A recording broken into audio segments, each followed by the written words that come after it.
All right, I'm a physicist, retired. My life had been orchestrated since I was in high school by Navy intelligence, and I was like a draft picker, one of those kind of guys. And I had no clue. I didn't even discover that until 1970 when I was working for SEAL Corporation, and I was at Boeing when they first contacted me. I had a handler, had top secret clearance, bolt permits, and basically worked 5 years, almost 4.5 years working with SEAL Corporation out of Amherst, which was a precursor to the Navy SEALs. They were out of Amherst, and what they charged me to do was to come up with some toys, protocols that would turn certain selected groups of Navy into Supermen. And I proceeded to do that, with drugs and rock and roll.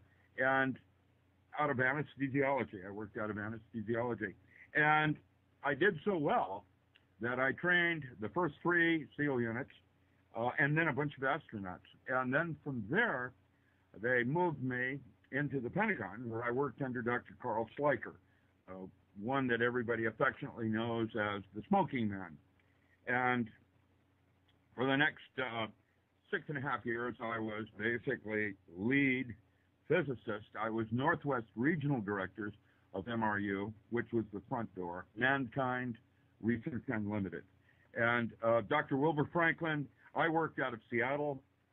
Dr. Wilbur Franklin, my counterpart, was out of Kent State, worked out of the University of Chicago, and Dr. Carl Schleicher then was in Washington, D.C. And so anything that was weird on the West Coast was my bailiwick. I had some 200 individuals I could draw from in resources, from forensics or whatever, when I would go in to solve something. And I worked out of Stanford Research Institute. I worked out of Livermore, Oregon, China Lake, and the Boeing Scientific Research Laboratories. My Oak-Publishing is an artifact from that period, which was an original think tank that I put together for the Boeing company with Battelle and Douglas United Nuclear and several others. That about covers it.